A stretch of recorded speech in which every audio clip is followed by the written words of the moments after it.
Hi, friends of the internet. Welcome back to another episode of Fake Nerds Watch. We're back. We're back. Welcome back. Welcome back, friends. I got my friend Phai here. I got my friend Sparkz here. And we're back to talk about The Last of Us episode 3. Another action-packed, a balls-to-the-wall mayhem episode full of Joel and Ellie mayhem. What was that? Oh, I'm sorry. There's not much Joel and Ellie? Oh, excuse me. This is an entire bottle episode about other characters? Oh, excuse me. It's one of the best episodes of TV I've ever seen in my life. Oh, thank you. Sorry. Yeah. Hey, so I'm Ryan, and we're here to talk about episode 3, long time.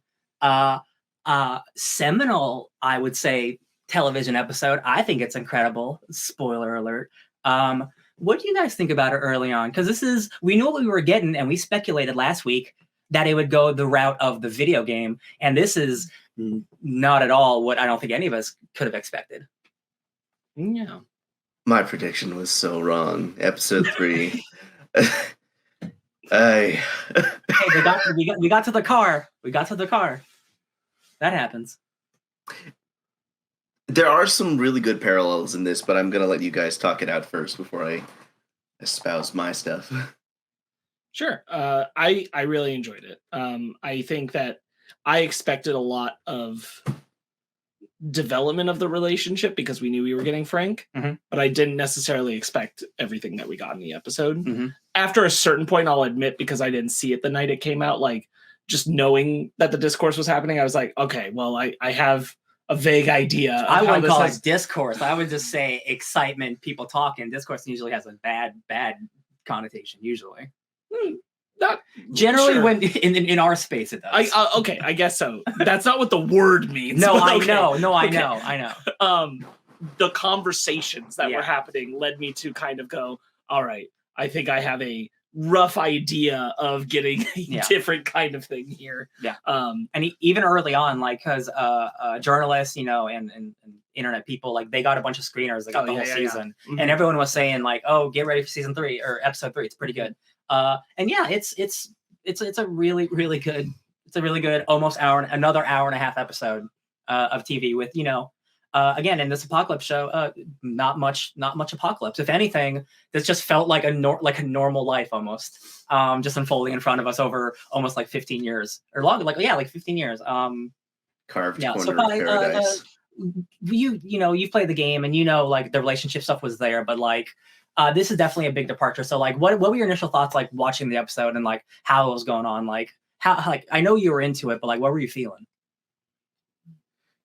Like you said, biggest departure from the source material.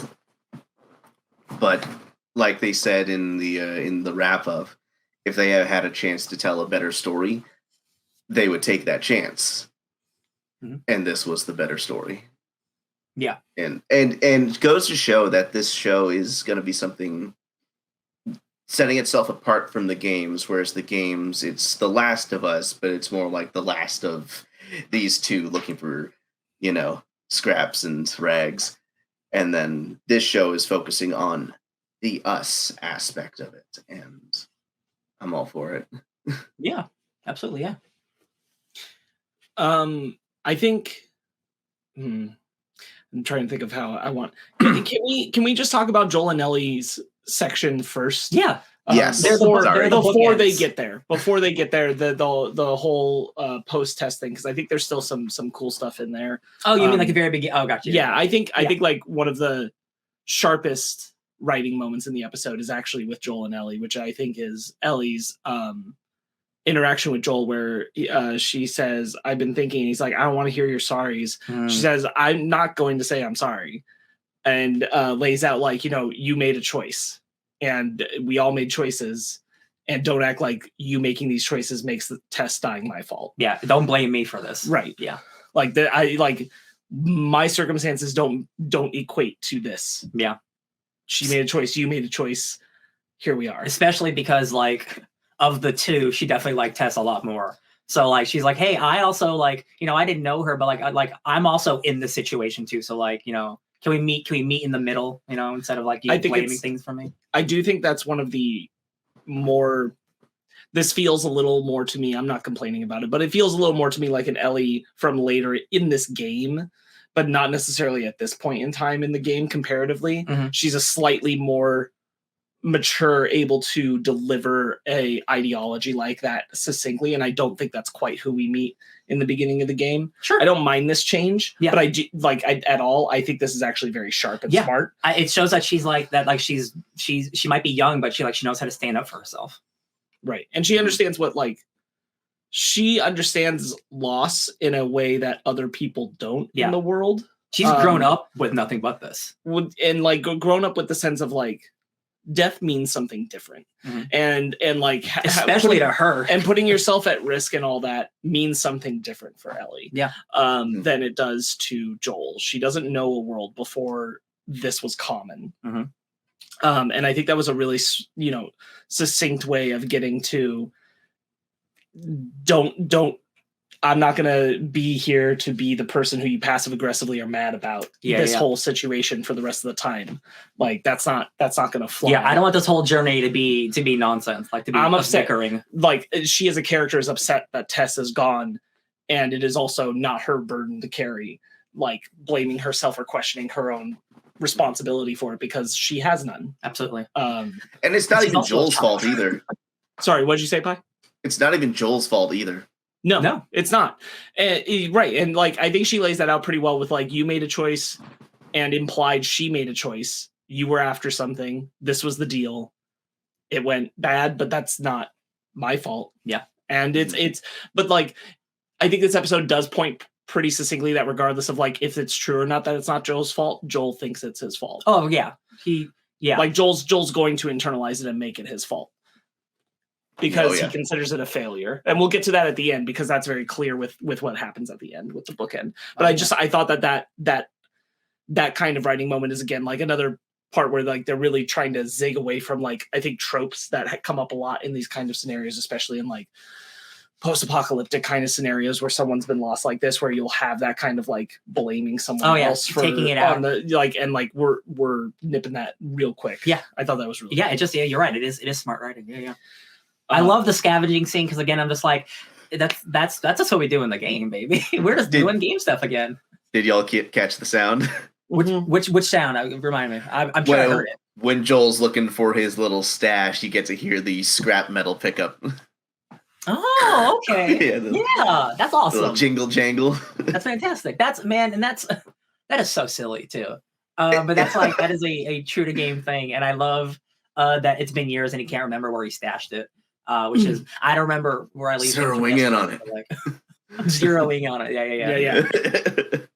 Yeah. Ellie going down a basement. That you're so brave. You're so brave. I like this detail. Some people online have been pointing out that this Ellie feels like she's being written to be too mature or in charge of herself, and just has complete disregard for other people. But I don't think they're picking up on the nuance that this Ellie is still a kid. Yeah. Is still going to do childish things that seem brash and, not normal. And I think she might feel a little more confident with Joel around. She knows that he'll protect her. Uh-huh. And also, and she's lived this apocalypse, so she's used to probably looking around for shit. It's not like she's curious. Defenseless. Yeah, no, definitely not defenseless. Trained by Fedra, and whatever her parent, or I'm gonna assume parent, as we'll later figure out later in the show. Trailers told us that. That's not spoilers. Right. And her fascination now with the infected being so up close and personal, especially with an in-game occurrence that can influence that curiosity too. Right. I don't think that Ellie is too mature in the writing. I think that they are factoring in, again, like what I said before, this is an Ellie. I think they're just thinking about more for the medium, that this is her concept of how she looks at dead bodies, infected bodies, loss, it's all going to be a little bit different. And I do think it's a little more normalized. I do think between this and I don't think that this is reaching. I think that they've made it pretty clear in the podcast companion when they talk about Ellie that they are laying foundational building blocks that didn't exist in part 1 because they know who Ellie is in part 2. Yeah. And they're wanting to build to that idea. And I do think that this scene is serving that purpose, just like the one where she got all they literally used the word that Ellie got activated. Yeah, that's when watching Joel do that. That's what they said in the companion podcast. So like that's how they're thinking about it. Yeah. So like it's not a stretch to say that that's what they're trying to build into the show, is who Ellie will eventually become because of this. So I think that's all fine. I think it only feels so different from the game because in the game, Ellie cannot. She's developed. I don't mean to say she's not developed, but she can't be fully developed in the original Last of Us because that game remains entirely in Joel's perspective. Not talking about the DLC and not talking about part 2. Yeah. Except for the section where it isn't. But even then, like that's so focused on like the survival of the moment, not so much about things like this. Like you don't get a cutscene where you are following Ellie into another room and staying with her while she goes through something at any point that isn't the section that I know that we're not going to say too much about because we're not doing video game spoilers. And I get to to go off that. I think they were in the game. They were trying to keep her more like a kid. Like you are protecting a kid throughout this entire journey. And you said it perfectly. Like they are building. So when you get to Last of Us 2, it doesn't, not that it comes out of nowhere, but it feels natural, absolutely natural of going from season 1 to season 2. Like, oh, it was there from the get-go. Like they don't have to retroactively in like flashbacks and cutscenes and stuff like build upon that kind of stuff. I'll say this without being very spoilery. There's a section of the original game where Ellie has to kind of take the lead in terms of survival. And when that happens, you see all of the like need for violence, action, and all that kind of stuff put upon her. And I do think that a video game audience is more willing to go with that for a girl like Ellie and just embrace that that's what we're doing because you're used to action being a way you convey narrative in a game. But a TV audience, you have to kind of work them up to the idea that Ellie's going to be able to do what we know as people who play the game she's going to do. You can't just throw her into that situation and have that be the first time, I think, is also part of it. It's not even just building to The Last of Us Part 2 stuff. I think they're thinking about just the stuff that's ahead in this season. And it is also, The Last of Us is it's not an old game by any means, but it is an older game. You know, it is 10 years old, and like writing has just gone just a tiny bit sharper and a little more nuanced, right? So like, you know, Ellie can be a little more nuanced while still being that young girl. While also becoming the character that she becomes and all this good stuff. Right. Yeah. The scavenging scene's great. And then how does very important that she was able to get the Pearl female products. And give the little like pick clean my ass. Yeah. I'm pretty sure it's almost Phai, because you've played it more recently. Like she plays Mortal Kombat, but it's not Mortal Kombat in the video game. It's like some knockoff, but it's the same lines, isn't it? Where it's like they eat your bones and all this stuff. It is a similar enthusiasm. There's a completely made up character that she's talking about called Angel Knives, and then it's just, you know, the description of the video game just is so like enticing. She can say Mortal Kombat here because this is a Warner Brothers show. Exactly. Yeah, we got that's some. Oh my god! I just realized.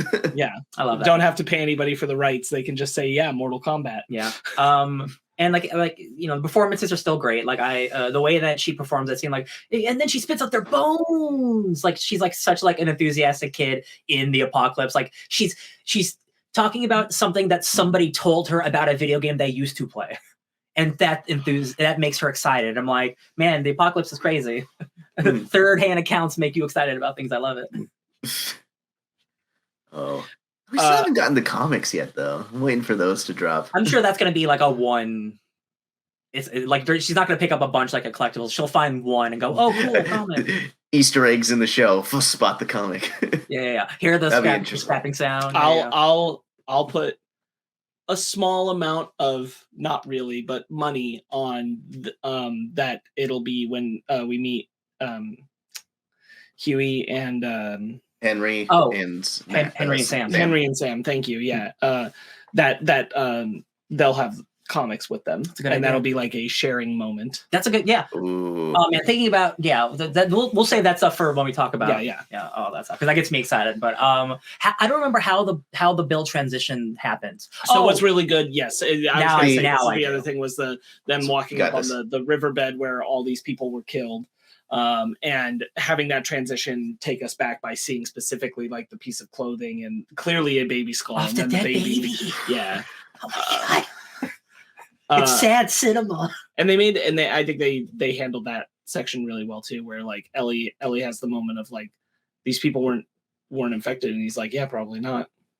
But more dead people means less people who can get infected. Dead people can't get infected. Yeah. And she's just like, oh my God, that's insane. I'm like, yeah. And I think that's truly like the first time, like, as we were just saying, like Ellie has this different perception of death from what Joel understands. Yeah. But I think she also doesn't truly understand, and I think we know this because we know where we're going. She doesn't understand human cruelty. Yeah. She understands death and tragedy and loss and scary death that can happen because of the infected and the relationship that has developed because of the infected amongst people, and how they live in fear of the infected and have to fight the infected, and what that can mean, and people losing their lives to it. But she doesn't really understand human cruelty. Yeah. Not yet. Yeah.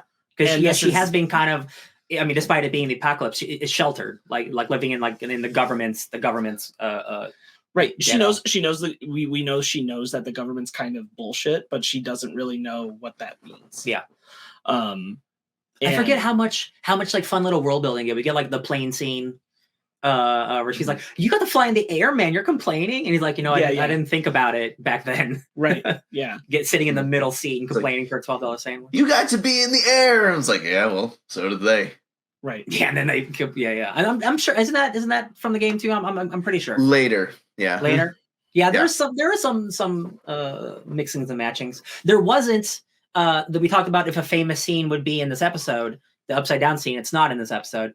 It will be. I'm sure it's here. Too good to not be in the show. They're switching things around, so I'm sure. I think they gave it to Frank. Though it's not an upside down. Yeah. I don't like it. I rebuke it. No, I'm pretty sure we're still gonna get an upside down. We have to. It's so good. Okay. All right. It's so spooky. Yeah. Fingers crossed. Yeah, but we're introduced to Bill, who is a survivalist, as I call him. One of the bunker people.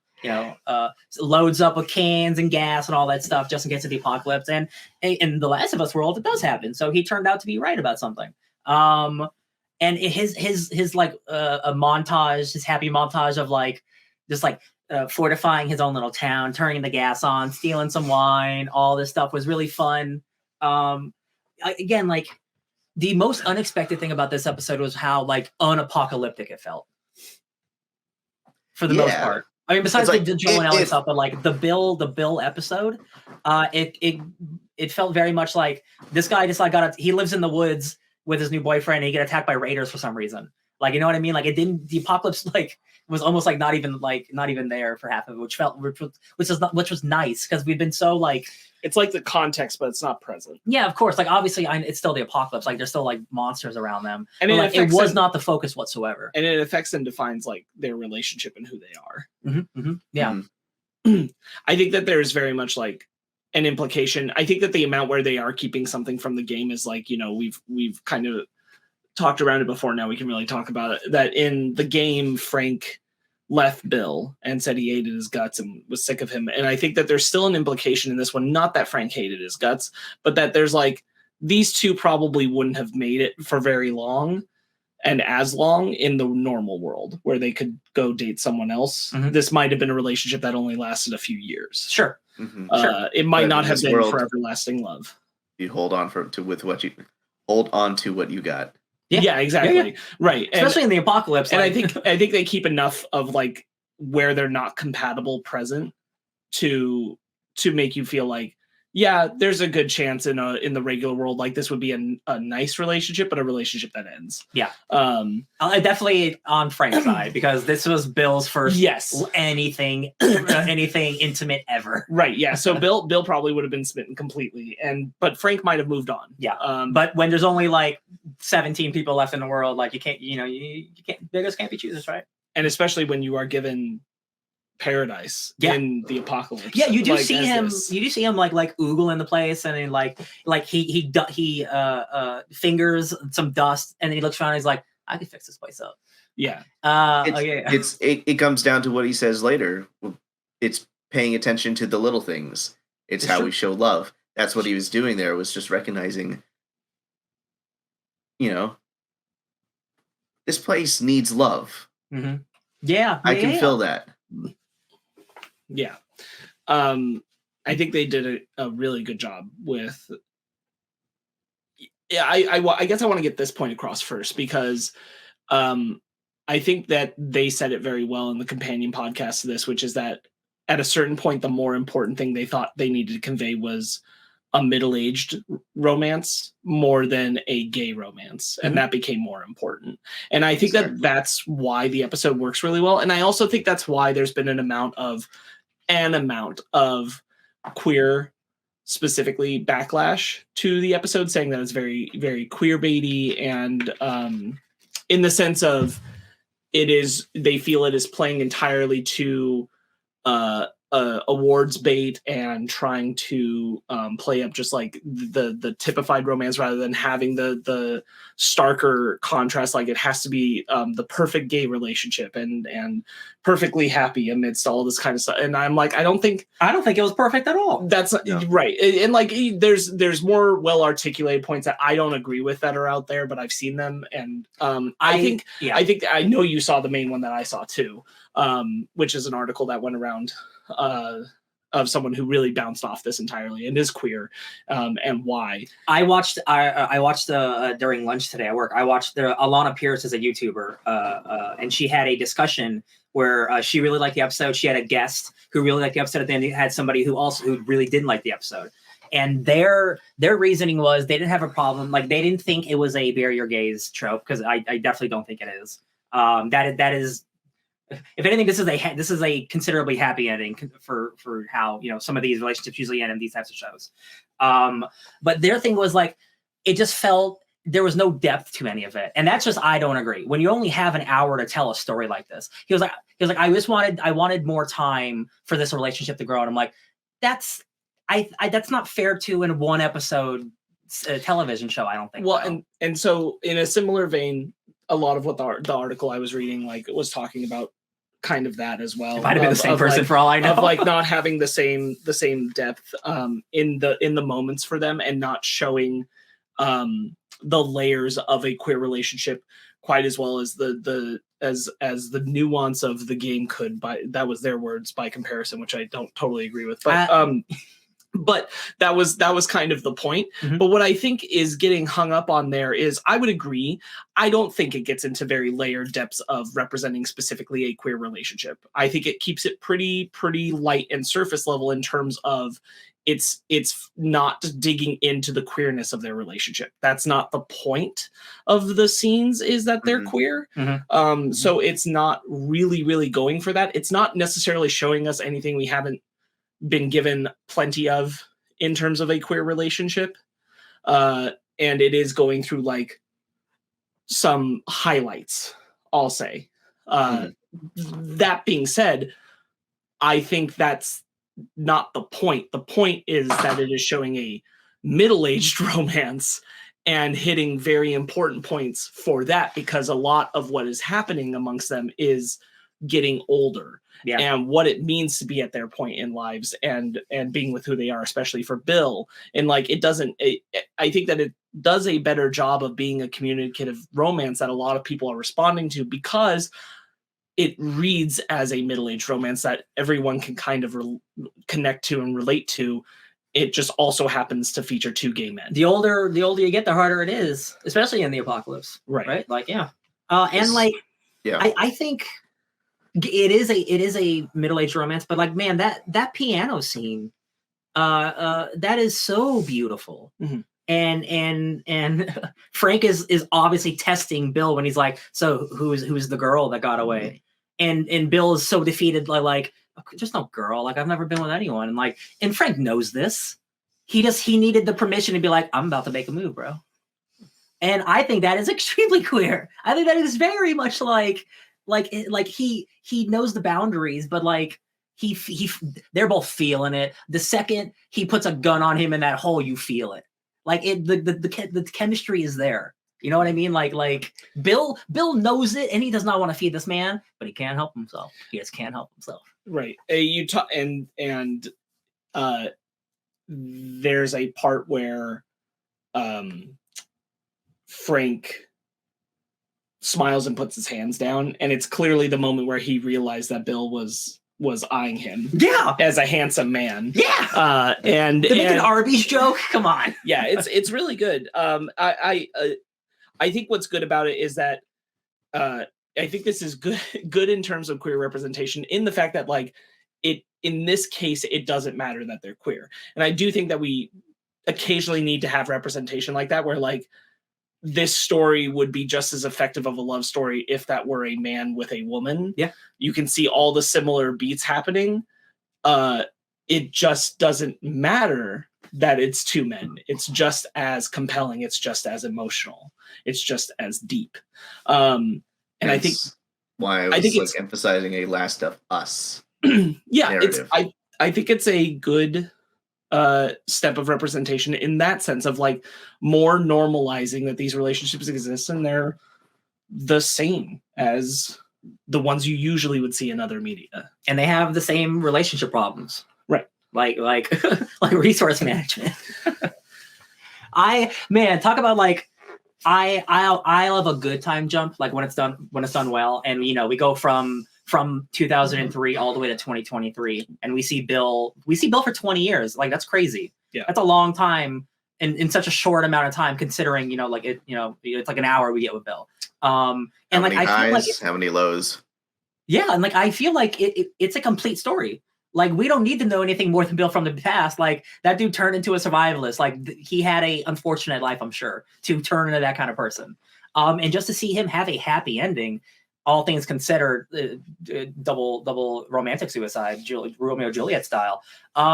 It was really, really nice. Yeah. And like I don't know if I've ever been happier to see two people die, and that's a really weird thing to say. Sure. You know what I mean? But like the second that Frank knew he wanted to go, and then Bill was like, yeah, like that sucks. And then he's like, I'm going with you, bud. I'm with you till the end. He's the winter soldier to Steve Rogers. You know what I mean? I'm like, oh my God. Oh, it's so good. I love it. Another argument of people who bounced off the episode that's been out there is that the whole point is undercut by the fact that they have no real bearing on the overall narrative of The Last of Us, that the characters are removed from the Joel and Ellie story. I think that's extremely like disingenuous to the whole point of what the show's about. Yes, I agree. I agree, and that's why I wanted to bring it up, because I think that for me that point holds no water. I like the difference between Bill actually being alive when Joel got there and saying the things he would have said in the note, and the note being there is infinitesimal compared to the emotional impact of what actually happens between the two of them. This bottle episode is a 1 hour version of what Joel and Ellie are going through. That it is a summary of the show we're about to watch, in a way. Not the ending with both of them dying like together in a suicide pact or whatever, but like the trajectory of someone who didn't care about the world learning to love somebody. Right. And like unfortunately a lot of people are like missing that, and I'm like that's the note. If the note is there for you guys just in case you missed it. Not only that, but they also decided to retroactively make Tess more. Oh, with Joel. She showed up again 20 years younger. I'm like, ooh, girl. They decided to retroactively make Tess a more direct, like, in this world, that was your romantic chance. So was that, because I was trying to track how many years, because we didn't know how long Tess and Joel were together in the game. This would have been year 10 of the outbreak. They were together for 10 years then? So the first jump is to 2007. Yeah. And then after that, it's 2013. It's 3 years in the future, 2010. That's when Joel and Tess are. So they're together for 13 years then? Or no. Yeah. Yes. That's a long time. That is a considerable, like that, for Joel to still be that way with that, first of all, for Tess to be that strong, to be in a relationship with Joel like that, where it's not like a fully committed relationship, where he's like standoffish for 13 years. God bless you, girl. You deserve better. I think the other thing about it is that, and I think it's a accurate read on both Joel and Tess, is that they're kind of like the dark side of the coin of Bill and Frank, in the sense that like Bill and Frank found a way with their love with each other, and honestly the means and resources they had, to live in a town where they could most of the time forget about the apocalypse out there, outside of being the only two people around. You see, like, literally, like, we see 2 infected, and like one's with Joel and Ellie, and then one gets immediately killed. And obviously, like, there's an implication of like that was not the only time the Raiders came. It was just the worst night of it. Yeah. And it was not the only time that they dealt with infected. Like, you know, it is what it is. But that they found a way to live in this world, and Joel and Tess were only surviving. Yeah. They were not living with each other. They were not building a life. They weren't building a home together. They weren't fostering love with each other. They accepted, at the bare minimum, just surviving next to each other. They were living day to day, and then that turned into 13 years. Because the reality is, so no, go ahead, Phai, please. I was like, and in contrast to the implied relationship in the game, where while they might have been in a relationship, they were more or less, Bill and Frank were more or less surviving in resentment. Right. But in this, we get to see them live in content. Well, at least like Frank was, right? In the game, like, it's implied that Bill really loved Frank, but Frank was surviving in content. Frank, once he got bit, he would rather go and just kill himself and confess how much he hated Bill, instead of like have an ending with him. Right. He was like, I'd rather leave like a coward because I hate this man so much. And that's why I was like really not worried. I was just like, man, here's another going to be a really sad episode of The Last of Us. Every episode's going to be another sad episode. I'm like, they did something different, and like it worked, and it was still the game. I was definitely nervous around the, like, right around after the Joel and Tess flashback scene, that we were still going to go the route eventually of the game, which meant that like Frank had just kind of found a cushy place to be, and then at a certain point gets fed up, and I'm like, man, this is going to be this is going to be a shithole if this is how this goes. The flashback where he storms out of the house. Yeah. And I'm like, oh no, it's happening. The happiness is ending. At least like the beginning of it. Yeah. It made me think like he saw a good opportunity for a way to have delicious meals and hot showers for the rest of the apocalypse if he could just put up with like being with this guy. Exactly. And I think my deep fear, I was like, there's no way, because I would have heard about it by now, but by the time I was watching the episode. But my deep fear was that that they were going to say like Frank wasn't really even that gay, or like not really invested in Bill. Oh, he was just doing it. Oh, he was just doing it. That would. I was like, oh, that would be a nightmare. That would be so rude. And I'm glad that that's not the route at all. Yeah. But it was definitely a fear of mine that, oh, this is gonna go the way of the game, and Frank's just here to use Bill. Oh no.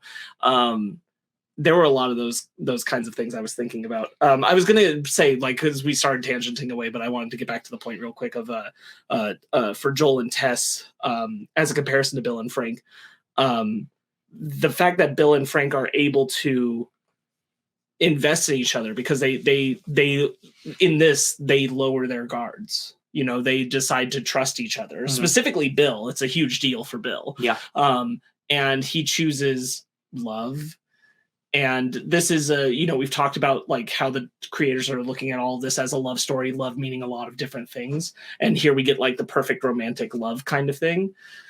And both Joel and Tess were people who were afraid to do that. And I think that is also part of the point, is that Joel kind of regrets not saying more to Tess, Yes. not investing more when he had the chance. Absolutely. And is looking at Ellie not only as a second chance to protect her, but as a second chance of maybe I need to say how I really feel when it comes up. Yeah. Obviously, he's not there yet. Yeah. He's not there with Ellie yet, but we know he will be. Yeah. Exactly. They're oh, sorry.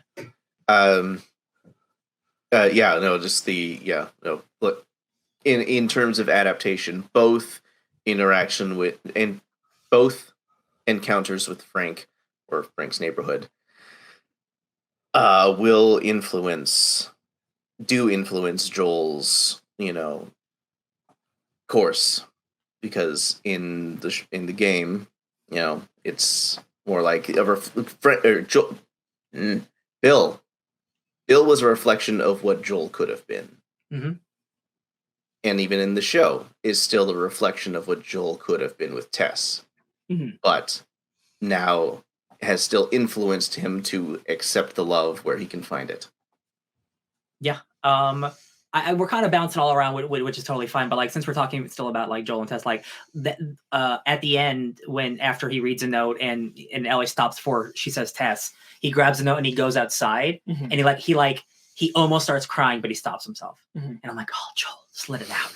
Just let it out, dude. It's so repressed. Oh my God, you're gonna cry. You're gonna have one big cry soon, and it's gonna feel so good. It's gonna you know when you like hold it in for a long time and you let it out, and it's just like waterworks. Oh, it's gonna feel so good. I'm so excited for my man to let it out. I think all 5 of the main cast members we see in this episode are doing a great job. Anna Torv for her brief reappearance as Tess, but the other 4, we'll get into Offerman and Bartlett, but Pedro Pascal and Bella Ramsey for their appearances, I think, are doing a great job. Yeah, I loved Joel just basically confirming, like, yeah, it was either like flour or sugar, started on a Friday. Yes. Ended on a Monday. Oh, thank you for bringing that up. I was listening to, I'm sure you heard this too, but we didn't mention it here, but what a great note I hadn't thought about.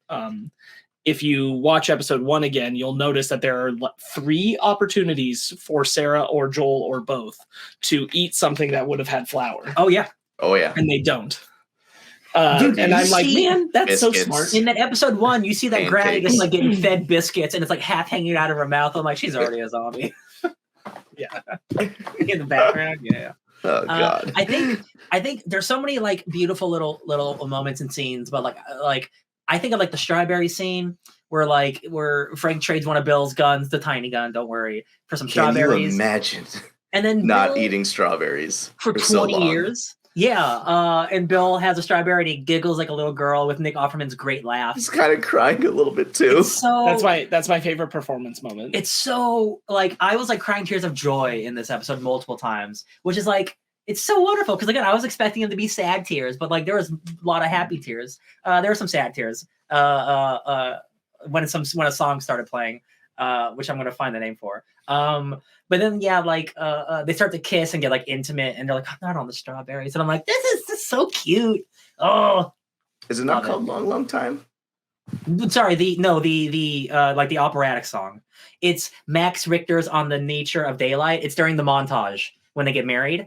And it's like the saddest song on the planet. It's in the movie Arrival. Anytime I hear that song, it's instant crying for me. And they're just like, man, they're getting married and he's doing the wine thing and he pours it like a gentleman. He made him the same dinner he made him the first time. The same dinner, and he turns sitting closer to him. Love it. Just beautiful stuff. And then he's Frank asks Bill, hey, crush up all my pills and put it in my wine, and I'm gonna go to sleep in your arms, right? And then so Bill does that, and then he drinks some wine himself, and Frank's like, wait a minute, were there pills in that? But were there pills in there? And he's like, yeah, enough to kill a horse. Yeah, I should be furious, but like it's kind of hot. I'm not gonna lie, it's kind of cute. I've never been so happy to see two people like end on their terms in this kind of world. Yeah, like it was so beautiful. And then by cherry on top of it, you do the window shot at the end of the episode, like it's in the game. Get out of here. They even played the music for the. Yeah. If there's another touching moment in the game, I'm not going to spoil it. We're eventually going to get in the show when it's in the trailer. Yeah. But it's that music. They've worked in an allusion to the window in each episode so far. Okay. This one was the most overt. Yes. But there's one with that's brief with Sarah at the beginning when she's in the house before she goes down to the truck. Yeah. There's an allusion to the window there. And there's another one in episode 2, but I forget where. Is it in the apartment? I believe it's in the apartment. Okay, yeah. And so you just kind of get like there's the window's always kind of present, which I think is pretty cool. They actually talk about on the companion podcast that they initially thought they would start each episode with a window. You have to hit start on your remote. Play on the remote, they ultimately decided not to do that. But the shot that they ended with here was actually part of building that thing. That's why they talked about it, is because the shot that we have here was initially supposed to be part of that design. I love it. I really love it too. I think it's very good. I think why the middle-aged romance story works so well here and why I think it's so important and valuable is because what we do get of them, you can say like it's very like easy romance beats. It's not necessarily anything groundbreaking in terms of a romantic story, but it's in like a just the general on what happens. But what I think works so well about it and what you don't get a lot of is this idea of love being work. And I think that's conveyed really well through their relationship with each other, especially Frank's emphasis on whether it's the first 3-year jump and when he's saying like, let me love our home the way I want. Or when it gets to our street. Or when it gets the last day and he says, do you love me? Then love me the way I want you to.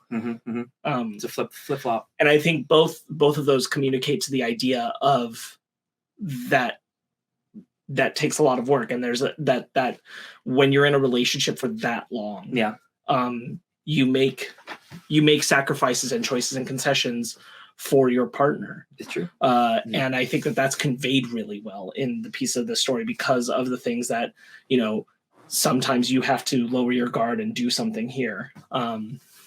Sparkz. All that kind of stuff, which was so important for Bill because Bill, again, a very guarded person.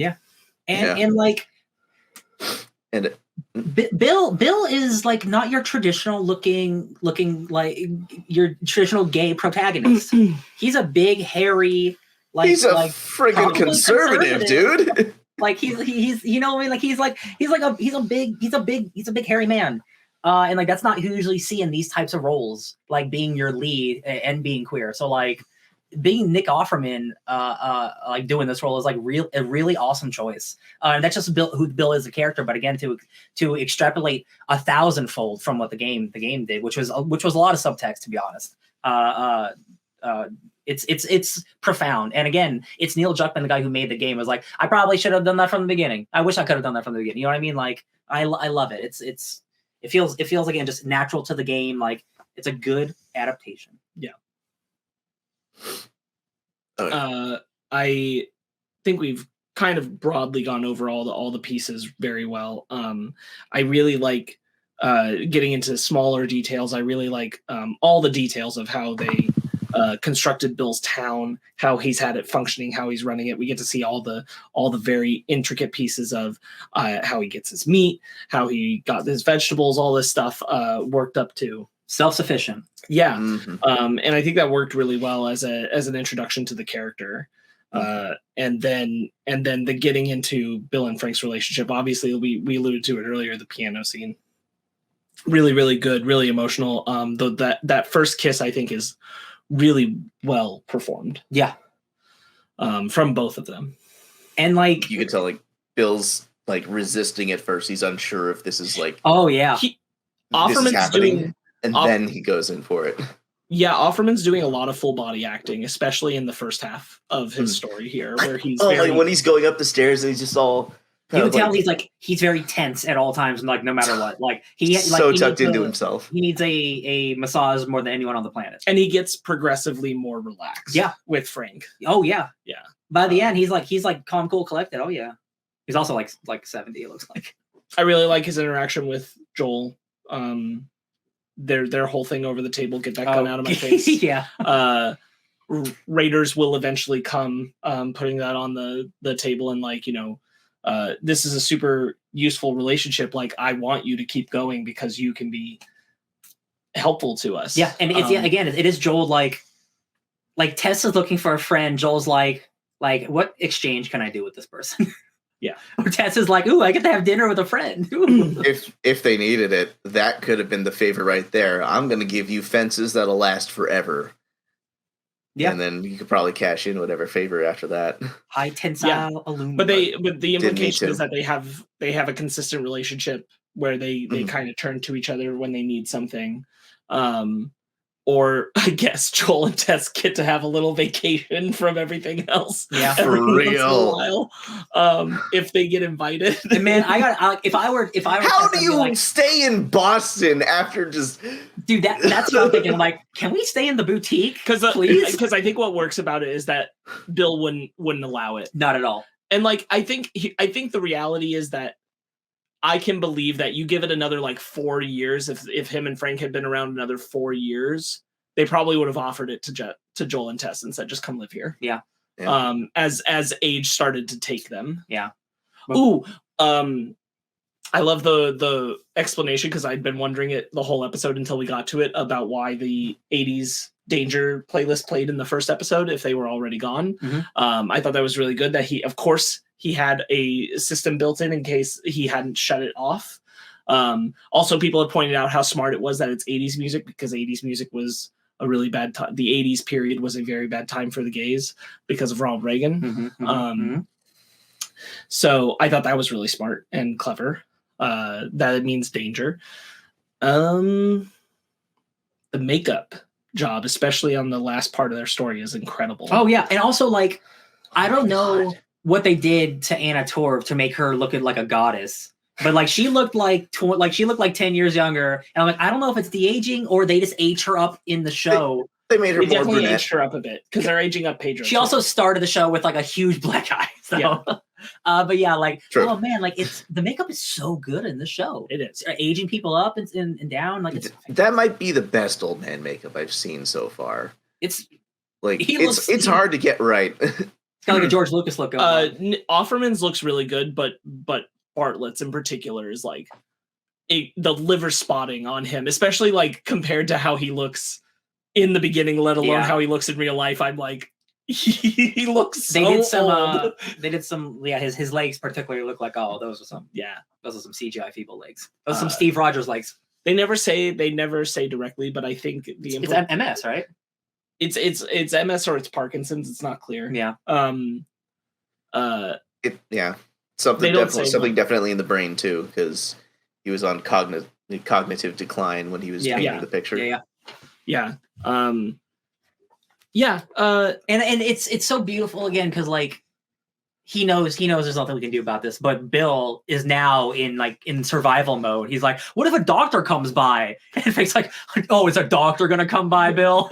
Where all the MRI door-to-door MRI salesman. Yeah. And I'm like, oh, Bill, this man's changed you.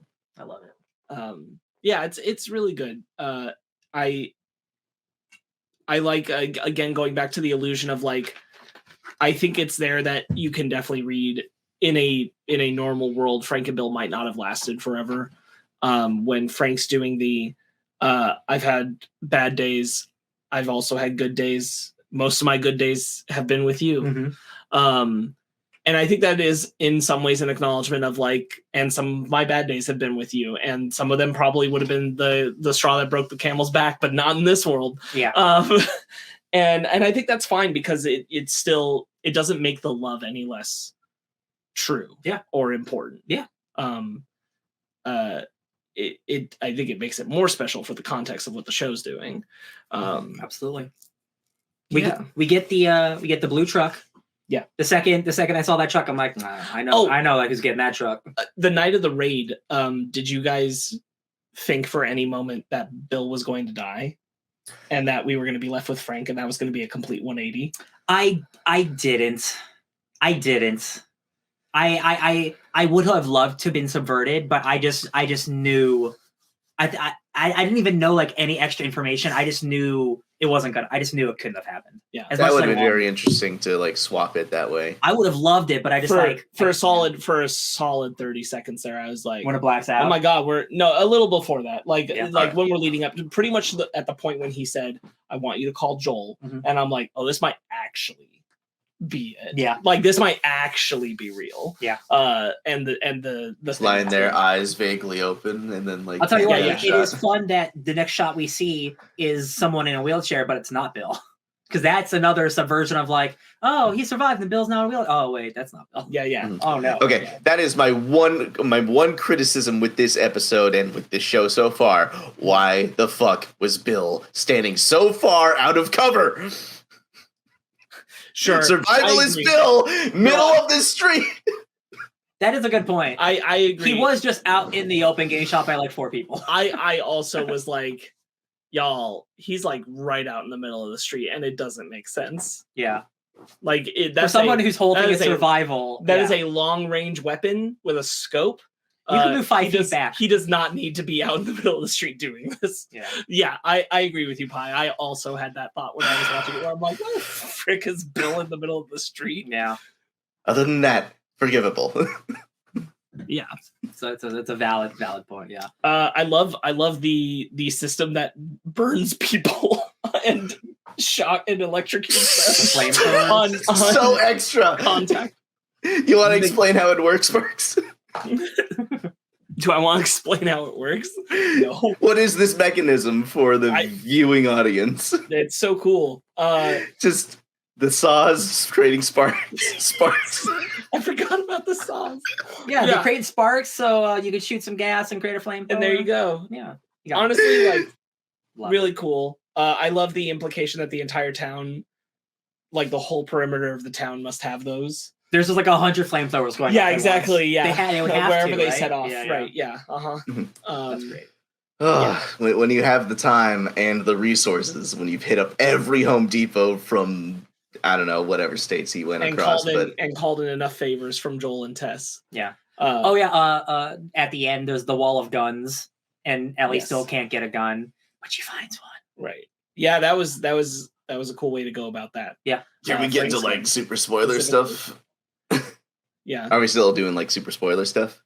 No game spoiler stuff. So we'll do that.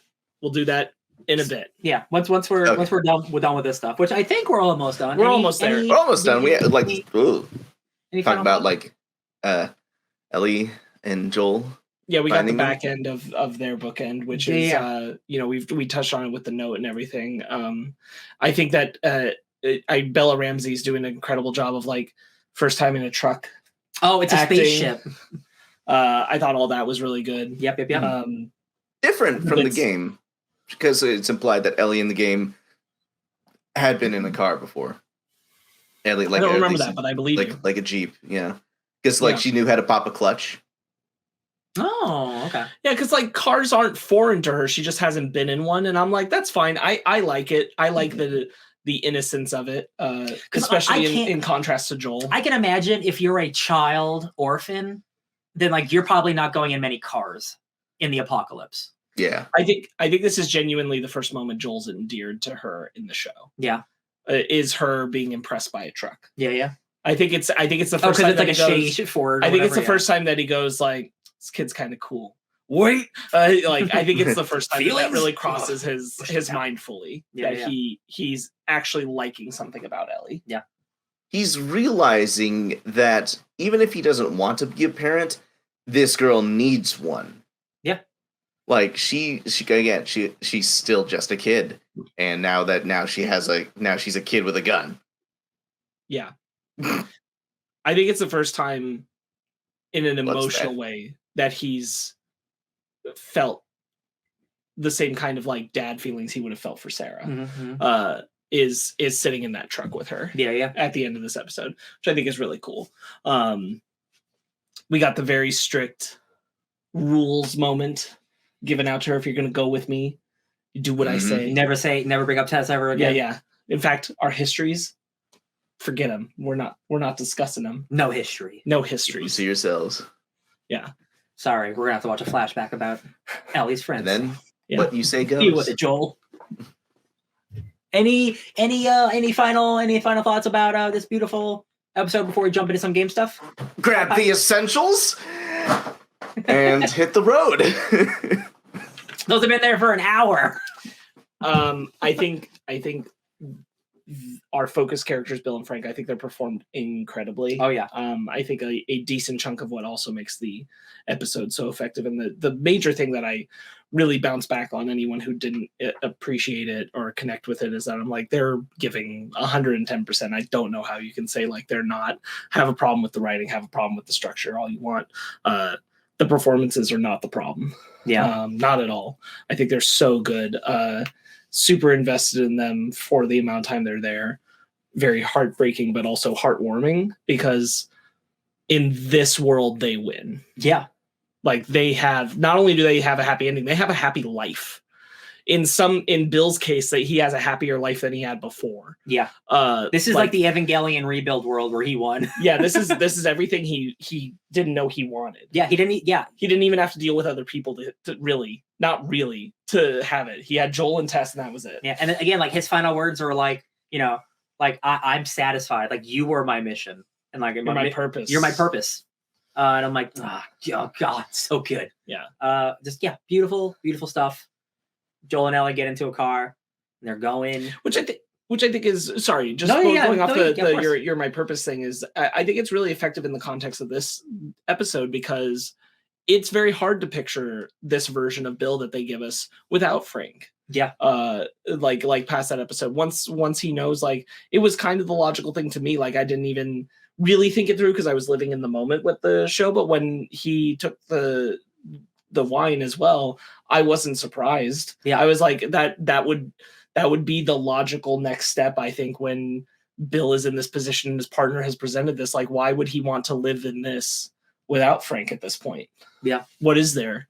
And I do think, again, it goes back to the idea of like, pretty much prior to Frank showing up, Bill was only surviving. And then he lived a life. Absolutely. And he lived a life with Frank.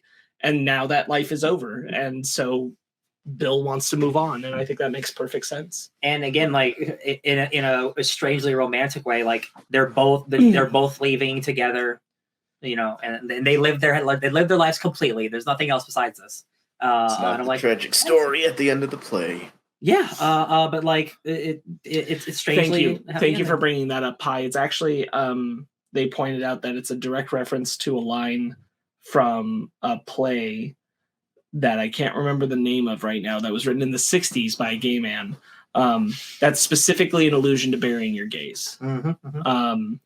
And I think I can pull it up real quick. Okay, right? You can do it. I was going to.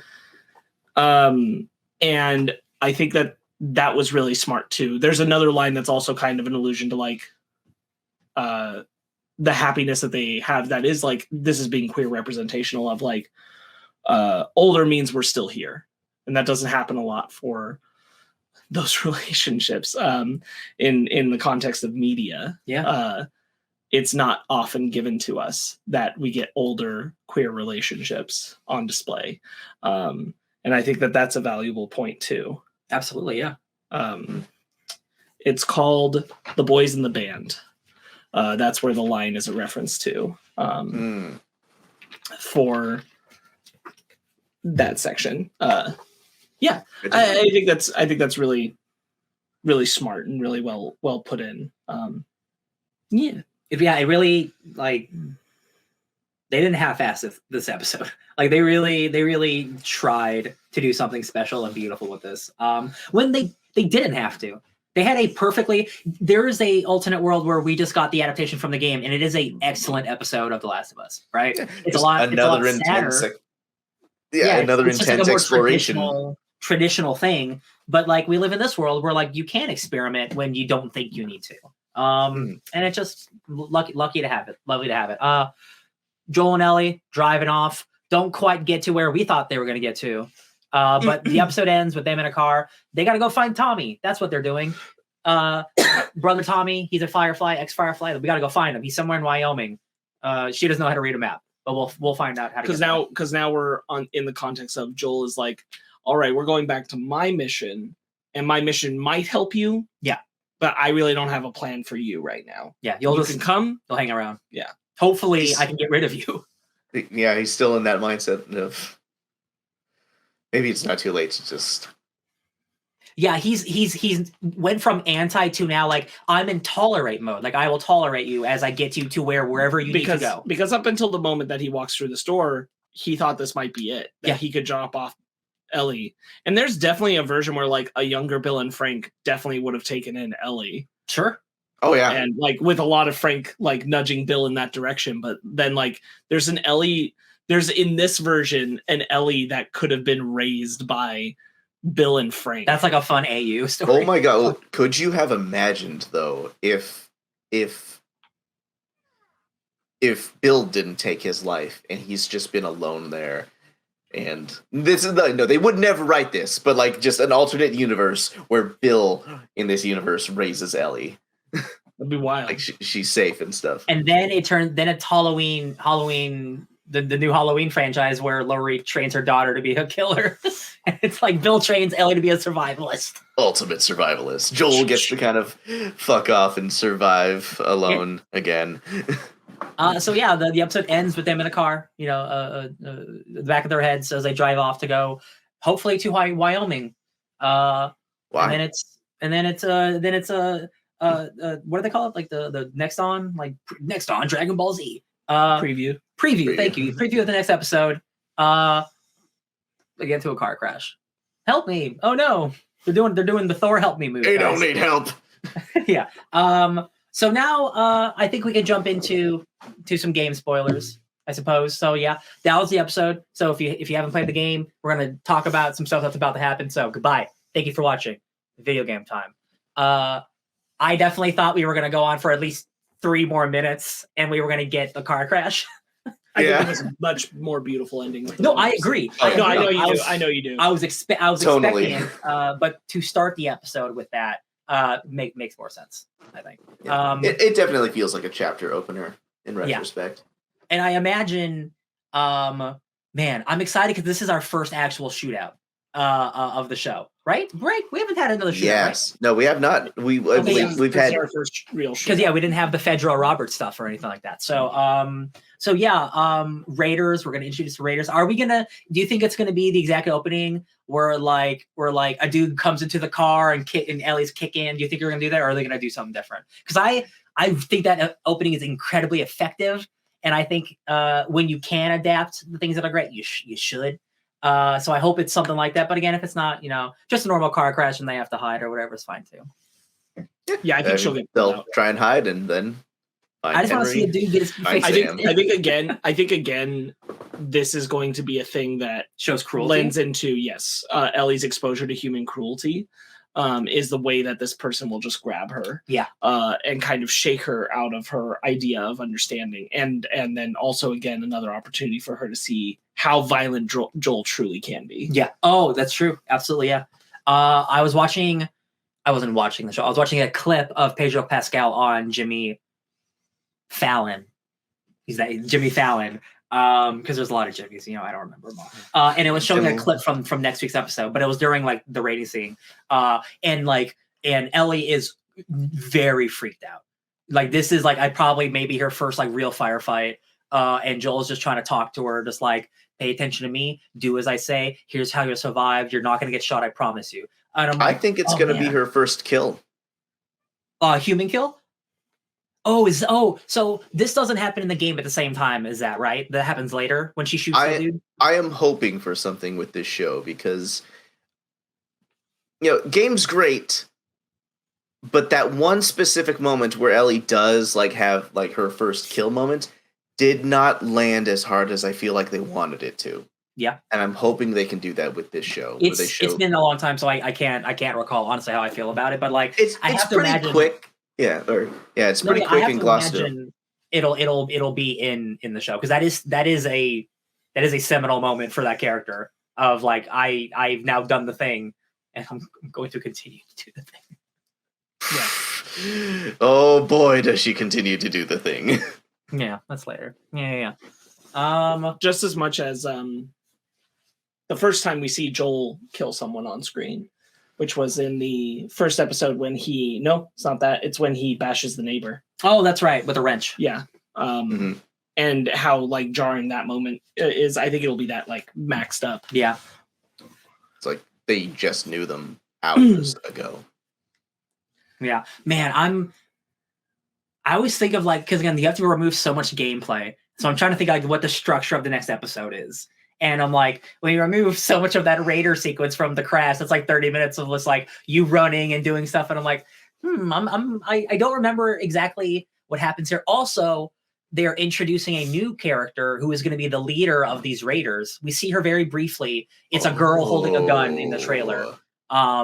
So there's probably going to be like a faction we're going to deal with that we didn't deal with in the game, which is really cool. And whether it's a single episode faction or a overall faction, which will lead into other factions from the first game or second game, is to be determined.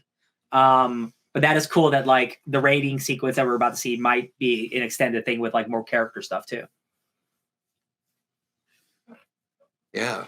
Not like, yeah, no, I think, sorry, I'm now trying to make predictions to the episode. Sorry, Sparkz, continue. I don't really know where I have my predictions now. I agree with Ryan. I do think that the Joel caught upside down in a trap is still going to happen at some point in the show. I don't know if it'll be this next episode. It could be, but I'm not gonna bank on that. I'm trying to think where it could happen, because like obviously there's tons of other like human gunfights, but like where would it be in a section where like there's booby traps for you to get his brother? Oh shit, that's actually a really good idea, because you have to go to like the dam or wherever he's living or whatever, right? Yeah. Oh, that's or pie. Or they're trying to escape the Raiders. He gets caught in that trap. He shoots a bunch of the people who are coming at him. But he runs out of bullets, and then Ellie shoots the last one that's coming at him. Oh, like a human? Ooh. That scene is too good to not be in the show. So it'll definitely show up. I don't really remember like what story stuff happens after the crash. I think we're approaching Sam and Henry after That's right. the Raider encounter. I think they'll be introduced, but I think they will be the next episode. Yeah, the episode after this one. Episode 5. Yeah. I would agree. Agree. Is this not? They are introducing Sam and Henry in this episode. It's not confirmed. He's guessing. I'm guessing they'll be like they'll show up in the last minutes. the last couple, whatever section. I'm gonna say just the way that they've structured this episode. I think Phai's kind of right of the way he's looking at it. Chapters. I think they're probably actually introduced at the top of the episode after. Yeah, I think they're gonna try and keep this bottled, basically, sort of succinct in its own way, rather than giving you the like here they are and then learn more about them next time. Ooh, because we're getting introduced to like bandits with like character personalities, like, actors playing these bandits. I wonder if this will be like an entire hour of them trying to survive this encounter. Like they get trapped and then they have to escape and they fix the car and it takes them forever or whatever. And I'm like, almost a whole action scene, right. But spread out throughout an hour. Because like who's that lady?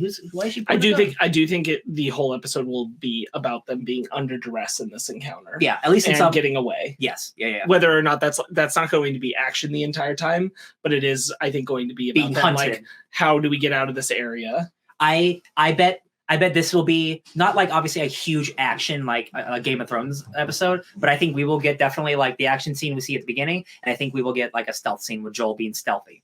And like snapping necks and cashing checks. Do you think this is the first time we'll see some stealth? I think so, because the stealth section failed in the clicker zone, but he'll do some succeeds, some D20s in against these Raiders. Yeah, one chokeout. That's all we need. One iconic chokeout. Oh yeah.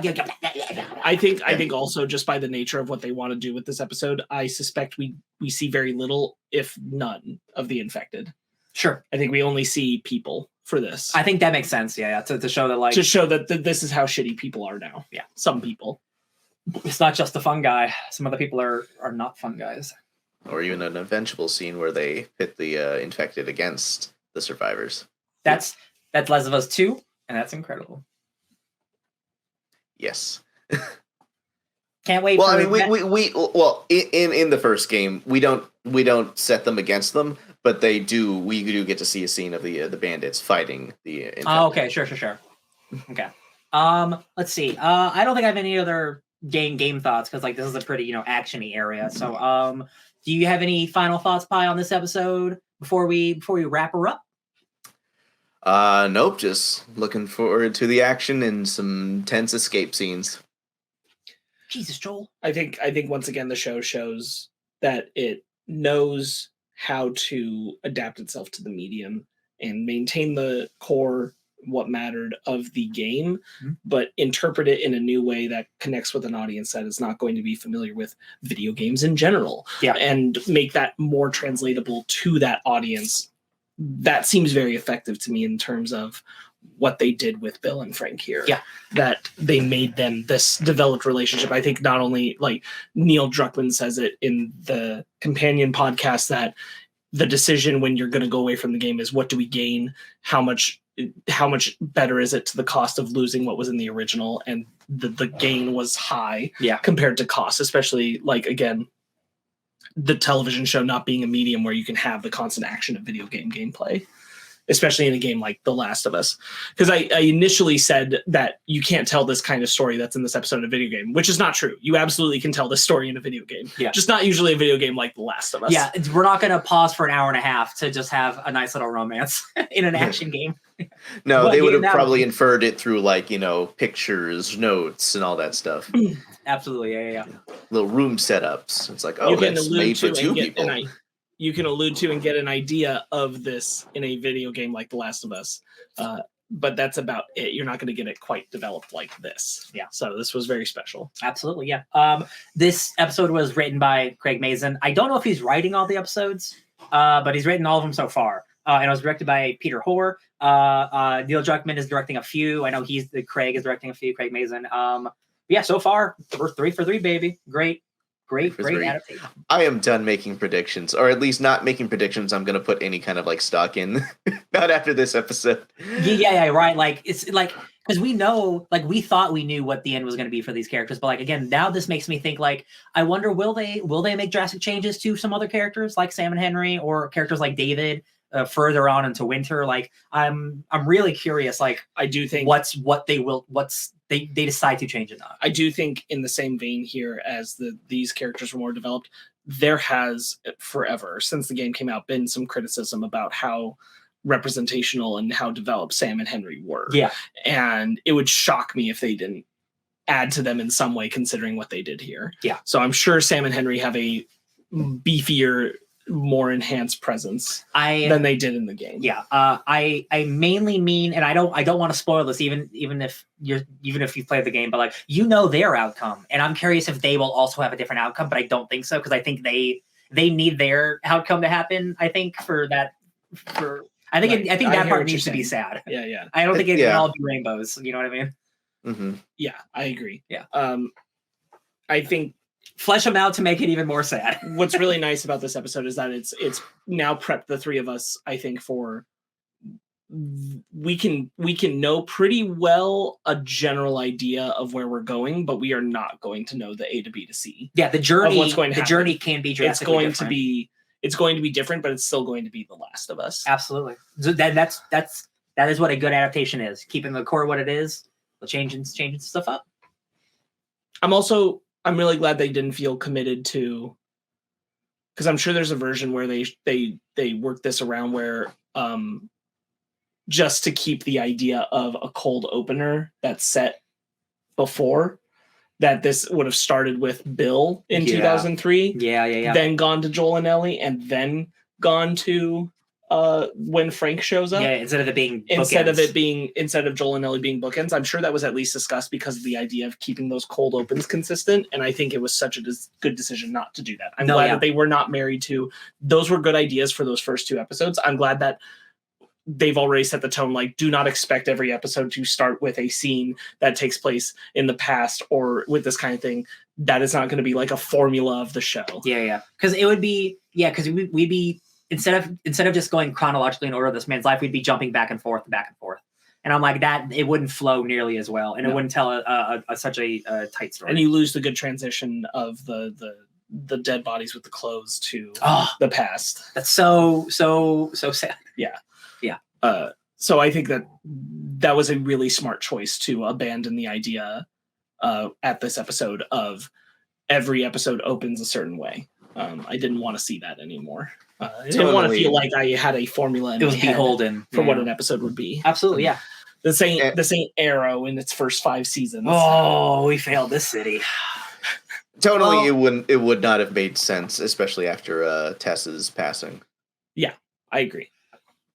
Absolutely. Excuse me, I did a little burpee. Well, that, my friends, that's a Fake Nerds Watch. Thank you so much for joining us for another episode of The Last of Us. Thank you, Phai. Thank you, Sparkz, my friends, for joining us for the Lip Squad. Phai's doing something weird over here. The Lip Squad. We're this is Fake Nerds Watch, but you got the Fake Nerd Podcast, the Mothership Show. We go live every Sunday. Last week we talked about a South Korean movie called Jung-E. I thought it was pretty cool. You like cool cyberpunk, alien, Metal Gear Solid stuff? It's not alien. Why did I say alien? Do you like cyberpunk, Metal Gear stuff? You should check it out. This week we're talking about Scream. Talking about Scream 1 and 2. We're going to be talking about all the Scream movies over the next month, building up to Scream 6. Cream. Can't wait for it, baby. One last thing. What's up, Phai? Voice actor mocap for original game Tess. Oh, thank you. Oh, sorry. Thank you, We talked about it on our podcast, the regular show that Ryan was just alluding to on Fake Nerd Podcast. So totally spaced that we should have talked about it here. Thank you so much for reminding. Yes, you're absolutely right. I know Ryan's pulling up her name right now. Anne Wershing. Say it again. I believe it's Anne Wershing. Annie Wershing, yeah. Annie Wershing, yeah. Thank you, Phai. Good note, Phai. Thank you. Who was the original voice actor performer for Tess? What a rough moment for her to go. Like the week that Tess in the show passed. At the same point in time. That was tragic. That was wild. Yeah. And so young. She was only 45. Yeah. And then was that not this Monday? Huh? I thought it was this Monday that she passed. It had to have been last because we talked about it in our podcast. No, it wasn't. Oh, no, Monday. You're right. It wasn't this Monday because they put a thing for her at the beginning of this episode, which I was just about to say. Yeah. When you start the episode, they had a little in memory of for her at the top of the episode, which I also thought was super touching and nice. Yeah. Really, really rough. We've seen her, Phai. We've seen her in other things. She was also in Supernatural. She was in everything Eric Kripke did. She has a huge career. Last Sunday. Yeah, it was actually so it happened last Sunday, because the article's from the 2020. No, that it was this past Sunday. This Sunday. Yeah, Yeah, they put the in memory of quick. Yeah, because it was the day we were recording. Okay, yeah. My time's all garbled. But yeah, they put the in memory of for her at the top of this episode, which I thought was really thoughtful. Yeah. Huge bummer because she went way too young. 47? 45, yeah, to cancer. Awful. An incredible career. She was just recently, Brandon told us this because neither of us have watched Picard, but she was just recently the Borg Queen on Picard. Yeah. Full makeup, look great. Yeah. She'll be missed entirely from the media. And she'll be memorialized in that game for all of time. Incredible performance. Yeah. Yeah, thank you, Phai. I totally spaced on that. Because we did talk about it on the regular podcast. So appreciate you for bringing it up. So we talked about that on our regular podcast. Like I mentioned, we're talking about Scream coming up on this Sunday. We got more reviews out. We got a Puss in Boots review. We got what else we got going up? Puss in Boots was out on Animation Station. We have a Pause Menu Quarterly coming out really soon. Pause Menu, probably pretty much the same time as this episode comes out. Love it. And we have a audio feed for this show now, which these episodes are now on. Look at that. If you don't want to look at our faces, I don't get it, but I understand. You can listen to us on the audio form at work or on the drive. along with Brandon and Ben, who are our other podcast hosts. They did a review for Fake Nerds Watch of the first season of Willow. So that's there if you want to go check that out. And on the audio feed, we put up all the season of Andor.